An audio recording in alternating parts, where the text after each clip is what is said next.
O Todos Nós está começando e começando de um jeito diferente. Você que já viu ou assistiu todos os outros episódios, sabe que esse lugar aqui é dela, da doutora Blenda. Só que aí, vamos colocar ela no lugar de entrevistado, sabe por quê? Porque a gente precisa ouvir também toda a trajetória dela e qual é o olhar dela em relação ao envelhecimento. Afinal de contas, esse podcast nasceu com esse primeiro tema, Sim. que é um tema extremamente relevante. E a gente está aqui agora para ouvir um pouco da doutora sobre todo esse processo de envelhecimento e o que a psicologia também tem a nos dizer sobre isso. Esse é um assunto que só está começando, né, doutora? Só está começando. E aqui com a gente também começou, mas eu queria te fazer uma pergunta. O que te levou a falar sobre isso? O que te inspirou a fazer esse podcast? Nesse primeiro tema, em relação ao envelhecimento. Olha, o tema do envelhecimento é um tema que sempre me causou muita curiosidade, interesse, vontade de aprender. A começar por mim, pelo meu envelhecimento, né? Eu acho que tem certos interesses da vida da gente que são absolutamente biográficos, né? Então, o tema do envelhecimento, ele começou em mim. Em 2016, mais ou menos 2015, eu tinha um projeto, já estava escrito, de voltar a fazer um segundo doutorado, e o tema era sobre envelhecimento, mas era sobre envelhecimento feminino e a questão da invisibilidade que muitas mulheres relatam, essa ideia, né, quando vão passando aí dos 50, enfim. Então, desde 2015, isso tem sido interesse. Eu deixei um pouco de molho. E agora, acho que faz o quê? Uns 6 meses, 7 meses, que eu resolvi começar a explorar o tema. E como eu aprendo muito ouvindo, esse é um modo de apreensão que eu tenho muito forte, que é ouvir, esses podcasts têm me ensinado muito sobre envelhecimento. Então, as pessoas que eu convido, além de prestar um serviço para outras pessoas ouvirem, eu aprendo bastante. E não tem como eu não pensar no meu envelhecimento, no meio disso tudo, né? Então, tem um assunto que, do ponto de vista psicológico, me interessa muito, né? Mas ele foi motivado por uma situação minha, né? Porque Sim. eu também comecei a envelhecer. Então, foi isso que me levou a pensar no tema. E a gente, todos nós aqui, estamos aprendendo e envelhecendo, né? Doutora, quando a gente fala de envelhecimento e longevidade, são palavras diferentes. E o que você comentaria sobre essas duas palavras? Porque são algumas das muitas ditas por todos os entrevistados, né? Etarismo, envelhecimento, longevidade. Mas a verdade é que elas têm significados diferentes e elas podem se complementar. Qual que é o seu olhar sobre essas duas palavras? O envelhecimento e a longevidade, eles caminham juntos, né? Hoje se fala muito de uma longevidade ativa. Claro que quando a gente vai envelhecendo, principalmente a partir dos 50 anos, a gente vai se dando conta do tempo que passa, né? A gente vai se vendo de outra maneira, algumas coisas fisicamente vão mudando, algumas pessoas têm uma história de vida de que filhos estão crescendo, ou você está mudando, fazendo uma transição de profissão, tem coisas acontecendo. Então, se fala muito de uma fase de envelhecimento, embora envelhecimento como processo, ele acontece desde que a gente é feto, né? Se a gente pensar num bebê na barriga da mãe com 6 meses e pensar os 9 meses quando ele nasce, houve aí um envelhecimento, num certo sentido. Sim. Então, envelhecimento é um processo que permeia a existência humana, né? A longevidade está próximo disso, mas a longevidade é também quanto você ativamente vai interferir nesse envelhecimento. Como é que vai se dar esse envelhecimento? Que medidas você pode tomar que estejam ao seu alcance, evidentemente, né? Que você possa se tornar uma pessoa longeva com qualidade de vida. Então, quando se fala de longevidade, se pressupõe que você está falando também de uma interferência no seu estilo de vida, no seu modo de envelhecer, né? Não sei se eu respondi bem essa questão. Sim, sim, porque aí a gente está falando de qualidade de vida. De qualidade, né? De vida. Não é só o tempo a mais. Não. E aí eu entro na minha próxima pergunta, que é para falar sobre se estamos vivendo mais, o que vamos fazer com esse tempo que ganhamos, entre aspas? Então, estamos vivendo mais, mas não necessariamente para todo mundo estamos vivendo melhor, né?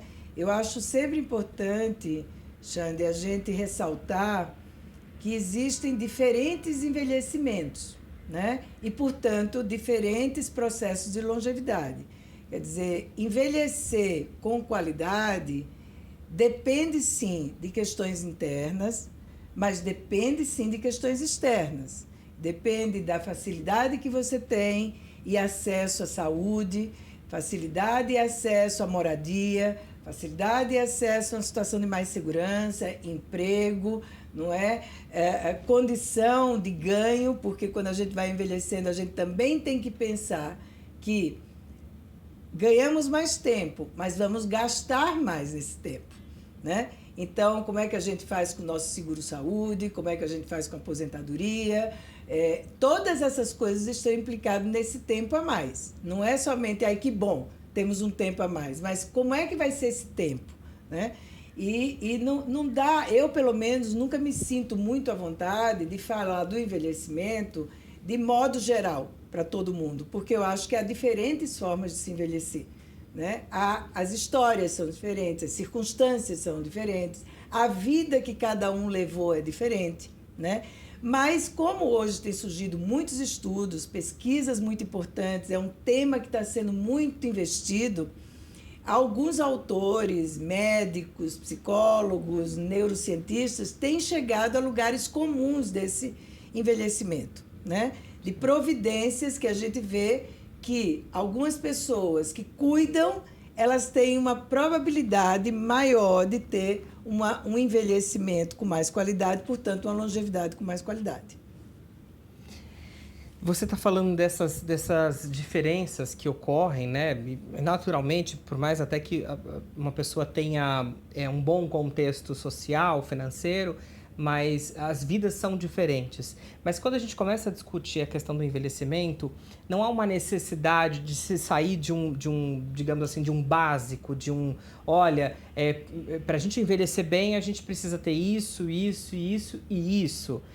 Porque acho que é um grande sinal de alerta o que a gente está passando para começar a discutir isso, né? Uhum. Porque já tivemos outras pessoas envelhecendo e que foram naturalmente naquele momento deixadas de lado e que hoje a gente passa a discutir o fim deste momento ou uma transformação deste momento. Mas sem romantizar, a gente pode falar de um envelhecimento que precisa de... Um envelhecimento que precisa de real cuidado com a saúde física, né? Isso tem um valor muito grande. Um envelhecimento que precisa de conexão social, conexão familiar, conexão, porque o ser humano é feito de conexão, né? O ser humano é um bicho afetivo também, ele precisa de conexão. Então, isso é muito, muito importante. O envelhecimento... ele precisa de curiosidade, ele precisa de descoberta, ele precisa ser incluído no dia a dia de todos nós, jovens, velhos, meia-idade, o que for, né? O idoso, as pessoas que estão envelhecendo precisam ser incluídas no processo todo social. Então, assim, não adianta cuidar de uma coisa e não de outras, entendeu? Então, por exemplo, hoje a gente tem, e no envelhecimento isso fica muito mais evidenciado e sublinhado, a gente tem uma cultura que corre atrás da saúde o tempo inteiro, né? Então, é o que você deve comer, como é que você deve dormir, o que você não deve fazer, tudo em prol da saúde. Mas a gente nunca esteve tão doente, né? Então, não é somente cuidar da saúde física, do que você come. Você pode cuidar da saúde física, cuidar do que você come, mas você não é uma pessoa que tem conexão, você é uma pessoa que não suporta muito ouvir algo diferente daquilo que você pensa, você não consegue se integrar a grupos de idades diferentes. Então, tudo isso dificulta o processo de envelhecimento, né? Porque todo mundo fica, na atividade física, temos que fazer. Isso é unânime. Nos podcasts todos que eu ouvi, tem uma coisa unânime, é a atividade física, é o movimento do corpo, né? Porque o homem foi feito para se movimentar, não para o sedentarismo. Sim, isso é muito importante, como cuidar da prevenção e tudo mais, mas é preciso cuidar de outros elementos que têm a ver com a conexão, que têm a ver com forma de pensar, né? Que tem a ver com curiosidade, que tem a ver com se surpreender no mundo, né? Contemplar o mundo. Então, tudo isso faz parte do envelhecimento.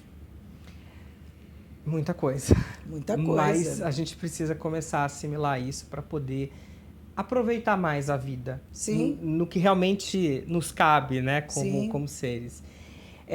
A gente entra numa outra questão agora sobre o etarismo. Sim. Que isso é algo que acontece, já acontecia antes, ainda acontece. E a gente não vai romantizar porque, né, não é o caminho. Mas como lidar com essa conexão entre gerações? E como fazer com que esses jovens que estão no mercado, que estão, enfim, diferentes setores, né? Para que haja essa conexão? Porque tem sabedoria de muita, não vamos também romantizar, mas tem muita gente que tem muito para entregar, né? E para nos ensinar. Como que a gente pode trabalhar essa questão do etarismo? Então, essa é uma questão antiga, né? Hoje se está colocando um foco nisso muito grande, o que é muito bom. Eu acho que as coisas vêm aos poucos mudando, né? Eu acho que os jovens têm entendido que eles também precisam cuidar do processo deles de envelhecimento, porque eles também estão envelhecendo, né? E os mais velhos estão, aos poucos, e muitos relatam isso, como gostam de estar com pessoas que são mais jovens, porque isso revitaliza, vitaliza, acende, não é? Ilumina as ideias, enfim, a pessoa se sente mais inteligente também. Então, eu acho que isso vem mudando. Porém, né, na minha experiência, eu não tenho uma estatística para isso, né, para poder afirmar, tem estudiosos que podem afirmar isso muito melhor, né? Eu acho que isso ainda é um processo não muito simples quando se trata de integrar, vamos dizer, pessoas mais velhas a empresas, trabalhos. Eu acho que ainda há uma resistência muito grande em relação a isso. As pessoas mais velhas, se diz muito, né? Os mais velhos têm uma sabedoria, os mais velhos têm uma experiência. Depende desses mais velhos. A idade não dá sabedoria para ninguém, né? O tempo não faz ninguém ficar mais sábio, nem mais maduro, nem com coisas interessantes para entregar. Depende de como é que essa pessoa viveu a vida dela, depende das construções que ela fez e depende também de quanto ela está disposta realmente a entrar numa situação em que ela não vai ter a mesma importância que ela tinha talvez naquele trabalho anterior. Ela às vezes entra numa posição mais baixa, ela às vezes tem que ser chefiada por alguém muito mais jovem, né? Ela vai precisar receber instruções. Então, tudo isso necessita de algo maior, que é a humildade, né? A ideia de que, embora eu tenha 64, 70, eu não sei de tudo, eu estou pronto para aprender todos os dias. Então, eu acho que o etarismo, né, ele pode ser lidado dos dois lados, porque o idoso também tem um preconceito com a idade, né? Não é somente o jovem que tem com o idoso às vezes tem com o jovem, também é o etarismo, porque está dizendo, nossa, esse aqui é muito jovenzinho, na minha época não fazia assim, na minha época, né? Também tem.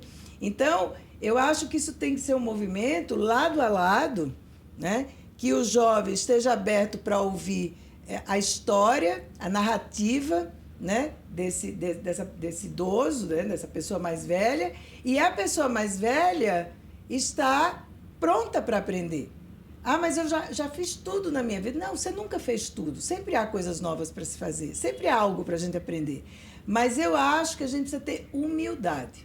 Eu acho que se existe uma coisa num bom envelhecimento, eu acho que é a humildade. Né? A humildade não é você achar que você não sabe de nada, mas é você saber que você pode aprender mais do que você já aprendeu e que você pode descobrir coisas incríveis. Você pode ter uma vida incrível a partir de uma certa idade, com todos os percalços que tem o envelhecimento, né? Então, eu acho que essa questão do etarismo, a gente precisa ser realista nisso, né? E entender que não é porque alguém é mais velho que esse alguém com certeza tem sabedoria. E não é porque alguém é mais novo que não tem sabedoria. Há muitas pessoas jovens, pelo menos na minha experiência, com quem eu aprendo um monte. Que eu digo, puxa, ainda bem que essa pessoa surgiu na minha vida para me ensinar, né? E eu acho que é isso que pode diminuir essa questão do etarismo. A gente fala de envelhecimento e a gente esbarra numa coisa que todo mundo quer fugir o tempo todo, que é a finitude da vida. Falar sobre a morte soa muito pesado, mórbido mesmo, as pessoas correm disso. E o envelhecimento acaba sendo muito associado a isso, né? Então, você já está envelhecendo, daqui a pouco você morre e vai. Isso dificulta, do seu ponto de vista, isso dificulta um pouco as pessoas começarem a pensar no envelhecimento que elas querem ter, ou no processo de vida, porque, né, se uma pessoa jovem, já consciente, começa a pensar, ela não está falando de envelhecimento, ela está falando de todo o projeto de vida dela, né? Sim. Que pode começar amanhã, depois de amanhã, enfim.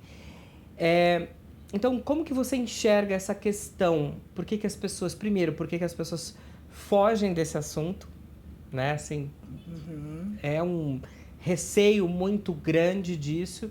E se isso impede da gente falar realmente sobre o envelhecimento, se é uma pedra no caminho para falar sobre esse processo do tempo, da passagem do tempo.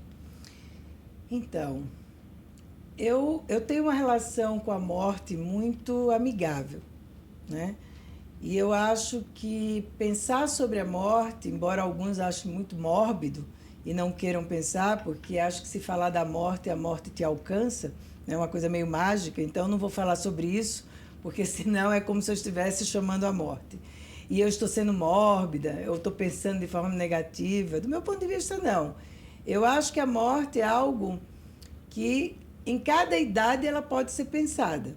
Quando a gente vai ficando mais velho, é meio natural a gente pensar nisso, porque, teoricamente, a gente vai antes de uma pessoa jovem. Isso não é, na prática, sempre assim, né? Mas, teoricamente, tudo indica, né, que eu vou morrer primeiro que a minha filha, que eu vou morrer primeiro que meu neto, e eu espero que sim mesmo, né? Eu não quero passar por essa experiência, eu prefiro realmente ser conduzida pelo processo natural de vida, né? Os mais velhos vão antes. Mas eu acho que pensar na morte, do meu ponto de vista, é ter respeito pela vida. Quando a gente pensa que as coisas podem acabar, e elas podem acabar a qualquer momento, que a gente não tem o controle disso, a gente não sabe. A gente sabe que vai morrer, mas não sabe como e quando, né? Mesmo quando você está com uma doença avançada, mesmo assim você não sabe se vai ser em 1 dia, 2 dias. Então, a morte, ela é alguma coisa que faz você se defrontar com a incerteza da vida. E eu acho que pensar na morte é, de fato, um respeito pela vida, porque quando a gente sabe que todas as coisas da vida da gente são finitas, a gente pode aproveitá-las melhor, a gente pode encará-las com mais seriedade e respeito, a gente pode, talvez, cuidar mais do tempo da gente, né? Porque, de fato, quando a gente vai ficando mais velho, o tempo, eu acho que até já falei sobre isso, o tempo é um capital muito forte. Quanto você usa desse seu tempo, né? Não no sentido da morte como alguma coisa ruim, então, meu Deus, eu vou morrer, que horror. Não é isso, porque isso também não é você respeitar a vida. É no sentido de que bom que hoje eu estou vivo, né? Que bom que eu estou vivo, que eu estou com alguma saúde, dependendo de como você está. Então, eu acho que no Brasil, a gente vive uma cultura ainda muito, muito juvenil, né? Que valoriza muito a juventude. E ela tem um certo aspecto hedonista na cultura. Então, pensar na morte é quase que proibido, né? Ninguém quer pensar muito nisso, porque, oh, meu Deus, a morte, né? E a morte, ela é tão real quanto a vida o tempo inteiro. Então, poder pensar nela, cogitar, eu acho que faz com que você possa programar, planejar, cuidar mais da sua vida que está acontecendo. É preciso. É preciso, é necessário. Você sabe que eu tive uma experiência, acho que foi semana retrasada, estava conversando com uma pessoa, um homem, né, que perdeu a esposa recentemente e ela tinha 90 anos e ele também tem 90 anos. Então eu estava conversando com ele sobre isso. E ele estava me dizendo assim, achei tão bonitinho, ele estava dizendo assim, eu nunca imaginei que ela fosse morrer. Porque ele achava que ele morreria antes, entendeu? Então, eu achei tão interessante porque ele não conseguia pensar que essa pessoa que ele amava tanto, e ele amava mesmo, com quem ele teve uma vida, parece muito satisfatória, de muita construção, aquela pessoa estava imortalizada, né, para ele. Ela não queria morrer. Então, a morte dela o chocou muito. Eu não sei se ele tivesse essa realidade no cenário dele, se chocaria menos. Provavelmente não, porque pensar na morte não vacina a gente da tristeza que é perder alguém que a gente ama. Não é nesse sentido. Então, eu vou me preparar da morte para não sofrer. Não, você vai sofrer de qualquer jeito, né? Isso não tem preparo, mas eu acho que você passa a ter uma condição de olhar para a vida que é uma condição mais profunda, de mais respeito, né? Eu acho que a morte dá esse tom.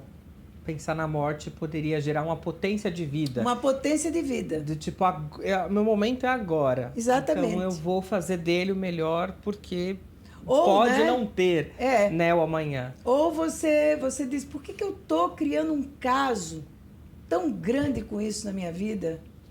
Perdendo um tempo aqui, que a gente perde muito tempo na vida, né?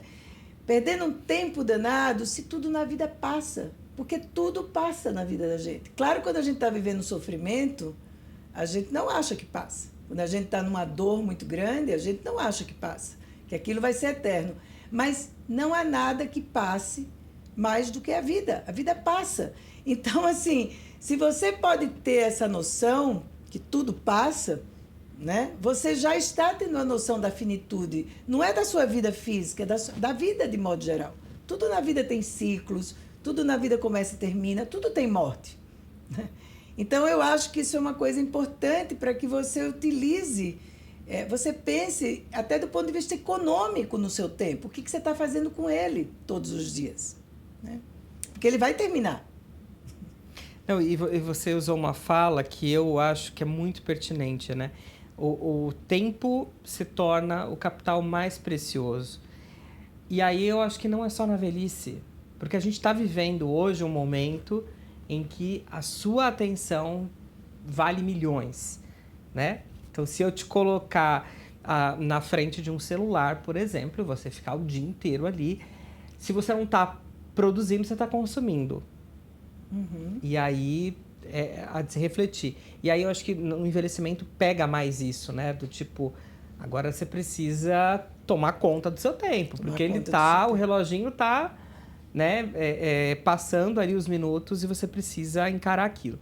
Agora, a gente falou de morte e você teve bate-papo com vários entrevistados, tem outros que virão aí para o ano que vem, mas tem uma entrevistada em especial que, se Deus quiser, a gente vai conseguir agenda com ela, porque ela já se dispôs, a gente só precisa realmente bater as datas, mas ela fala a coisa mais comum que você já deve ter na sua trajetória de consultório, deve ter ouvido também, é que na beira da morte as pessoas apresentam seus arrependimentos.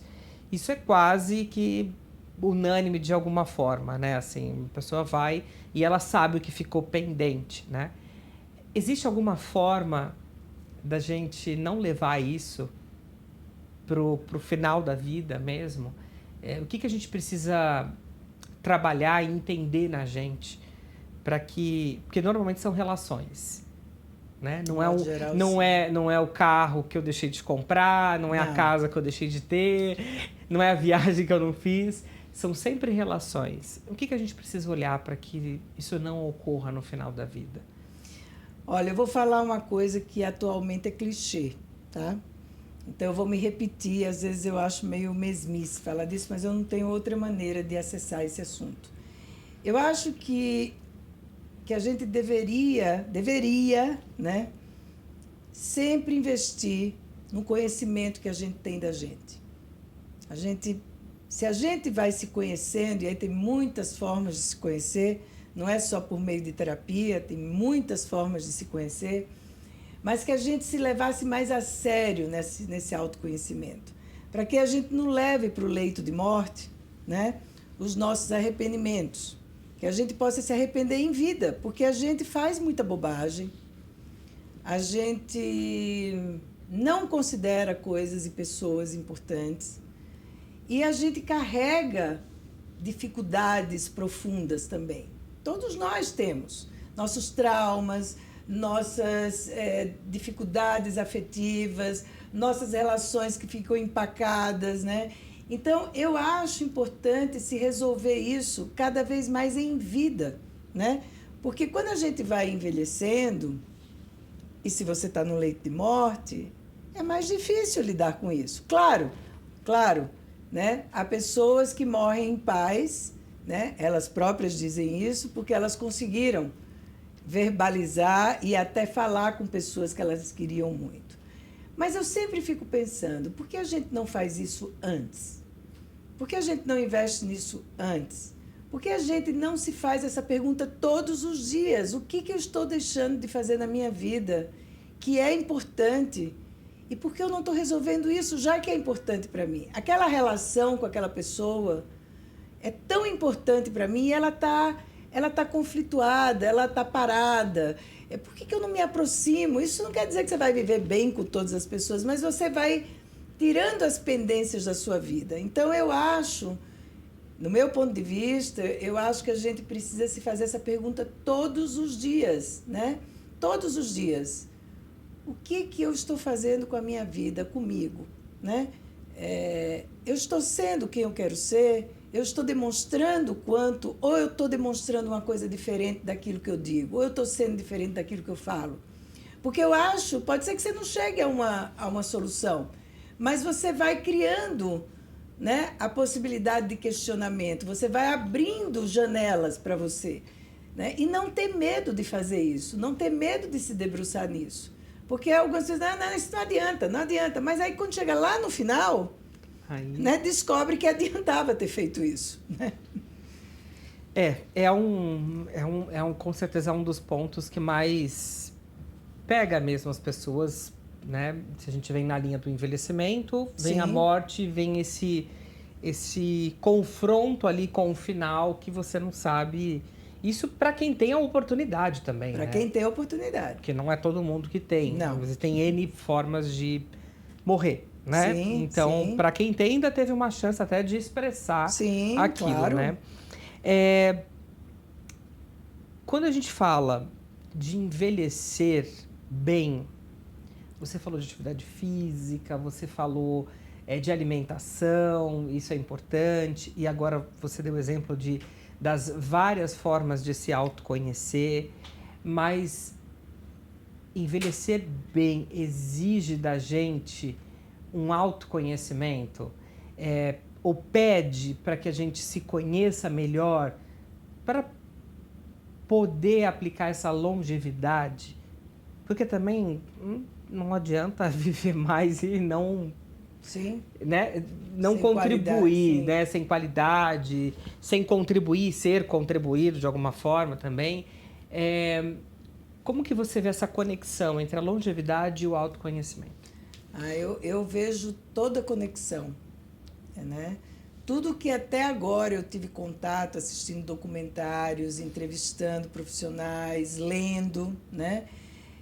Sim, tem todas essas coisas, atividade física, alimentação, e os médicos podem falar disso melhor do que eu, né? Mas existe uma coisa que é comum, né, a todos, e isso em qualquer parte do mundo, né? Eu estava vendo um último documentário que eu assisti, que chama No Aposento, que eles vão entrevistando pessoas de toda parte do mundo, e é muito interessante porque há uma coisa comum, o desejo de ter mais alegria na vida, o desejo de eu me relacionar melhor com as coisas da vida. Isso passa pelo autoconhecimento, né? Isso passa por quanto você conhece de você, por quanto você tolera, por quanto você tem de paciência, aquilo que eu estava falando antes, da humildade também. Então, eu acho que envelhecer bem, né, do meu ponto de vista, e é isso que eu desejo para mim também, é você envelhecer com mais, é você viver a vida com mais alegria, é você viver a vida com mais gentileza.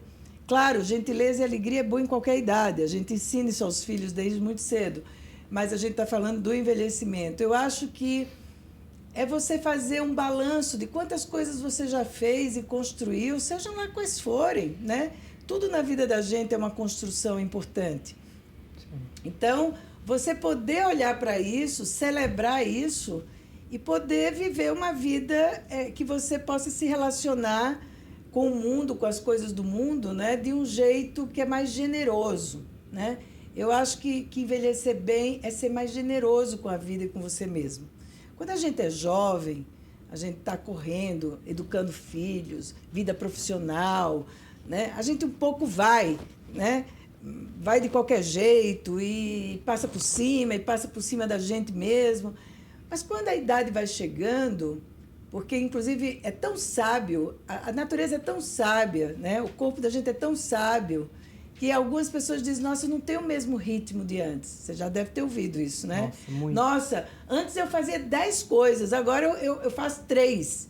Mas isso tem um lado bom, isso não é ruim. Você pode ser mais seletivo, você pode degustar mais, você pode ir com mais calma, né? Você pode apreciar mais e você pode também se cuidar com mais tempo. Então, eu acho que o bom envelhecimento exige um autoconhecimento. As pessoas, pelo menos essas pessoas todas que eu tenho observado, que eu considero que é um envelhecimento bom, elas têm uma coisa muito importante de terem detectado o que eu preciso, quem sou eu, o que eu quero, como é que eu quero viver no mundo. E eu acho que isso faz toda a diferença no processo. Bom, a gente está chegando já no finalzinho, o tempo voou, como era de se esperado, né? De passar aí o papo que é bom e é necessário. 2 últimas perguntas. Primeiro, a gente está falando de envelhecimento, todo o contexto que envolve esse processo, mas a gente está num mundo com muita transformação. Bastante. E a gente tem N situações acontecendo, a gente tem pessoas jovens, mais jovens cometendo suicídio, a gente tem um mercado de trabalho que está passando por um processo de mudança, a gente tem o mundo digital, está tudo isso acontecendo ao mesmo tempo. Na sua visão, qual é o impacto disso no envelhecimento? O impacto é grande, eu não acho pequeno, né? Porque se antes uma pessoa envelhecia e ela tinha, vamos dizer, a permissão, né, de não precisar mais saber, ela agora é obrigada a saber, né? Outro dia eu achei que eu tinha perdido meu cartão de crédito e eu tive que ligar para o banco. Eu não consegui, né? Eu sou uma pessoa curiosa com tecnologia. Eu pergunto, eu vou atrás. Eu não conseguia falar com uma pessoa. Eu digitava tudo que eles pediam e dava errado. E eu fiquei pensando, como é que faz uma pessoa mais velha que não tem acesso a isso? Como é que essa pessoa se vira, né? Se não tem mais uma criatura do outro lado para você falar, né? Então, eu acho que o impacto disso é muito grande, porque você não tem mais a permissão, o salvo-conduto, de não saber. E isso também gera um aspecto de ansiedade também no envelhecimento, porque é muita coisa acontecendo, também acontecendo com as gerações, se você tem filhos, netos, né, irmãos mais novos, enfim, seja como for, acontecendo aqui ao seu redor. E é quase como se você fosse empurrado, vai, né? Você precisa absorver isso, porque senão você vai ficar excluído dessa história toda. Então, eu acho que isso gera ansiedade, por isso que o autoconhecimento é tão importante, para que você, em muitos momentos, se centre e possa aceitar certas coisas e dizer, não, calma, realmente as coisas estão aceleradas, mas eu não preciso ficar acelerado. Eu posso ir devagar. Sim, o banco não respondeu, deixa eu tentar de uma outra forma, né? e não se apavorar com isso. Mas eu acho que o impacto é muito grande, porque hoje muitos idosos estão usando, né, a internet, as redes sociais, muita gente, inclusive tem pessoas idosas com páginas no Instagram, são incríveis, são muito boas. Então, assim, eu acho que é tentar ver como é que você transforma isso em benefício, né? Porque o impacto é grande. Para você, envelhecer bem é? Olha, quando eu fiz 50 anos, eu estava um dia andando na rua e aí eu passei por uma vitrine e tinha um espelho. E aí eu olhei para o espelho e me dei conta, não sei por que naquela hora eu me dei conta que eu não era mais jovem, né? E eu te digo que foi uma experiência muito difícil, não foi uma experiência fácil, foi uma experiência bem difícil. Eu fiquei com muito medo daquela sensação que eu tive naquele momento. Falei, como é que vai ser daqui para frente? O que eu vou fazer daqui para frente? Que mulher eu vou ser daqui para frente? Será que eu vou ficar doente? Será que eu vou conseguir me cuidar? Será que eu vou ficar amarga com a passagem do tempo? Né? Será que eu vou ficar preocupada com a minha aparência? Né? Será que eu vou continuar sendo uma mulher desejável, atraente, inteligente? Será que meus filhos vão ter interesse em mim? Então, assim, envelhecer para mim não é nada glamuroso. Eu acho difícil. Eu tenho meus momentos que são difíceis, né? E acho que a gente tem que lidar com esses lutos que existem no envelhecimento. Então, envelhecer bem para mim, Blenda, e eu peço isso para mim todos os dias, que eu não perca de vista as minhas dificuldades e as minhas facilidades, né? Que eu seja muito honesta e sincera comigo. Então, eu tenho muito medo de me perder no envelhecimento. Ou, sabe, estou velha, não posso fazer mais nada, e virar aquela pessoa que reclama o tempo todo e que é uma sobrecarga para todo mundo, né? Ou eu ser aquela pessoa que nego a minha idade, que quero parecer ser outra pessoa, ser a Blenda de 40 anos ou 50 anos, hoje eu tenho 64, né? Eu quero viver a minha realidade. Eu quero ser a Blenda aos 64, aos 70, enfim. Então, assim, para mim envelhecer bem é eu não perder o pé da minha realidade. É eu conseguir encarar o que eu tiver que encarar. Eu tenho muito medo disso, de eu me perder nisso aí, né? De eu começar a entrar numa coisa de medo ou também de muita, sabe? Ai, né? Então vamos agora ser uma velhinha moderna e não sei o quê. Não, eu quero ser eu, a pessoa que eu sou. Né? Não quero parecer ter menos idade, não gosto disso, quando alguém fala, você está conservada, eu digo conservada, né? Conservada. Virei como se fosse um produto, agora. Né? Ou você parece menos, ok, tudo isso é bom para o ego da gente, mas isso não é realidade.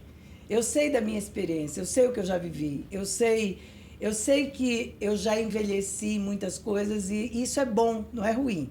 Mas, assim, eu quero ter a minha consciência da realidade, entendeu? Isso, para mim, é a coisa que talvez eu mais tome conta. Então, eu estou sempre me revendo, eu tenho meus interlocutores para eu rever isso, né? Eu estou sempre aprendendo, eu pergunto para as minhas filhas, gente, vocês estão achando que eu estou chata? O que vocês estão achando? Eu faço essas perguntas, né? Pergunto para o meu marido, pergunto para o meu terapeuta. Então, por quê? Porque eu acho que daqui para frente, talvez eu tenha que enfrentar coisas que não são muito fáceis. E eu não tenho controle sobre isso. Não sei o que vai acontecer comigo. Eu não sei se eu vou ter uma doença neurodegenerativa, eu não sei se eu vou ficar com problema de locomoção, eu não sei se eu vou ficar uma velha que posso ir para todos os lugares, posso visitar minha filha nos Estados Unidos, eu não sei o que vai acontecer comigo. Então, eu tenho que me cuidar para fazer cada momento um momento de atenção. Você sabe, Xande, que esses dias eu estava lendo uma coisa que um amigo me mandou, e esse cara era um americano que ele dizia assim, as pessoas não crescem na vida porque elas são inteligentes ou porque elas fizeram grandes descobertas. Elas crescem na vida porque elas têm atenção à vida. né? A atenção é uma propriedade fundamental, vital na vida. E a primeira atenção que você tem que ter é com você, né? Então, às vezes eu passo dias muito angustiadas com o tempo, porque eu não sei o que vai acontecer. Quando eu tinha 40, eu não me preocupava desse jeito com o tempo, nem com 50 tanto, né? Hoje eu me preocupo. Mas imediatamente eu digo o que eu tenho que aprender com isso aqui, o que eu tenho que evoluir com isso aqui, né? Isso aqui não está em mim à toa, isso aqui é uma comunicação de algo. Então, eu acho que envelhecer bem é você ter cada vez mais momentos íntimos com você. Você não ter medo de você, não ter medo de enfrentar, porque eu não acho que a coisa é glamurosa como parece por aí, entendeu? Eu não acho que é assim. Ah, parece a atriz de Hollywood, veja bem, ela está com 70 anos, olha como ela é linda. Sim, mas e daí? Aos 70 anos ela é linda. Por que isso precisa ser tão evidenciado? Sim. As pessoas são lindas, né? Em qualquer idade. Então, assim, ou então aparecem as mulheres produzidíssimas, né? Então, veja, aos 80, sim, mas olha a vida dela, né? O envelhecimento bom é aquele que aparenta jovialidade. A jovialidade, é vitalidade, entendeu? Quer dizer, esses dias eu fui para o show do Paul McCartney, um octogenário ali em cima do palco. Eu fiquei emocionada de ver aquele cara com 81 anos, mas é o Paul McCartney. Eu acho que ele deve ter até uma coisa de câmera que ele entra, deve ter oxigênio, entendeu? Deve ter várias coisas. Ele tem uma fazenda, ele come tudo vegetariano, ele tem 1000 pessoas cuidando dele. Então, tudo bem, é maravilhoso. Mas a gente tem que ficar atentos que, assim, a vida de ninguém é fácil assim. A vida de ninguém é essa coisa perfeita que se acha. Então, às vezes, eu acho muito bom a gente estar falando cada vez mais de envelhecimento, mas eu não romantizo o envelhecimento. Eu não acho que é simples assim. Acho que a gente passa por momentos de luto mesmo, de perdas. Fazer o quê? É isso aí, né? Mas eu gostaria de não perder nunca esse contato. Isso, para mim, é envelhecer bem. É isso. Olha, já voou o nosso tempo. É um prazer estar com você, é um prazer te acompanhar. Ótimo. Você sabe disso. Para mim é uma lição de vida. E eu que sou uma pessoa muito inquieta e vou acompanhando. Eu acho que já estou envelhecendo antes de envelhecer, porque eu já fico pensando em muitas coisas. E é verdade, a gente tem que usar o autoconhecimento. Ele nos proporciona isso, que é saber o que nos cabe. E exatamente. O que nos cabe não é o que a gente quer, às vezes. Não. Quase sempre não é. Quase sempre não é. Mas eu acho que o envelhecimento, ele vai trazendo isso à tona. Sim, né? Sim. Acho que aos poucos. E eu acho que a gente tem como plantar essas sementinhas na cabeça das pessoas, do tipo, olha, consciência, isso aqui vai acabar, não é bem isso, não é por aí, né? Porque tem um olhar muito, muito crítico para o mundo, não crítico no sentido de julgar, mas poderia ser muito melhor do que é, mas acho que falta essa sementinha, né? Eu acho que a gente está tentando fazer isso, né? Aqui. E eu adorei que a gente pôde trocar de lugar e poder falar sobre isso. Eu acho que a gente precisa ir plantando pequenas... E há coisas que a gente tem que esperar o tempo também. Né? A gente não pode pedir para uma pessoa de 15, 20, 30, né? Pensar algumas coisas que o próprio desenvolvimento, a fisiologia nos leva a pensar. Né? Então, eu acho que a gente também precisa ter essa tolerância de que, claro, o jovem tem lá suas questões, sua onipotência, né? Mas eu acho que isso tem seu lado. Eu também já fui assim, também já vivi isso. Mas eu acho que quanto mais cedo alguém sabe quem ela é, acho que facilita o caminho. Facilita o caminho. Né? E o que você falou, eu acho que é perfeito. Né? Eu acho que a gente precisa saber que lugar que a gente cabe. Né? E nem sempre esse lugar é o lugar que a gente desejou caber. É o lugar que é possível a gente caber. Então, eu acho que isso é uma libertação. Você diz, isso aqui não é para mim. Sabe aquela coisa? Isso aqui não é minha praia. Não tem essa expressão? Isso aqui não é para o meu bico. Olha, eu acho que quem detecta isso bem, sem ser uma depreciação, né? Sem ser nesse sentido, eu acho que isso facilita demais o bem viver. Né? Tira um peso, né? Tira um peso. Blenda, obrigado pelo Obrigada, papo. Adorei estar aqui, fazer essa troca. Depois, Blenda, nos próximos episódios, volta aqui para a cadeirinha dela para conversar com outras pessoas, presencialmente, online, porque a gente está aqui juntos nessa jornada para falar sobre esse tema que é tão importante. E se você não viu ainda ou não ouviu os outros episódios anteriores, vale a pena repassar, vários convidados importantes. Eu não vou arriscar falar de um nome ou dois, porque foram vários. Todos muito mas bons. Todos incríveis e contribuíram bastante, né, Blenda? Então, sim, aproveitem para ouvir, aproveita o final de ano aí, que vai estar mais tranquilo a vida. E aí ouve, vamos refletindo junto. Pode mandar suas perguntas, manda lá no inbox da Blenda, no Spotify ou no YouTube. A gente vai começar a reunir vários comentários que tem lá, para que a gente consiga agora ir trazendo outros dilemas que as pessoas vão colocando lá, tá bom? Então, até breve e Blenda volta no próximo episódio. Ano que vem. Isso aí.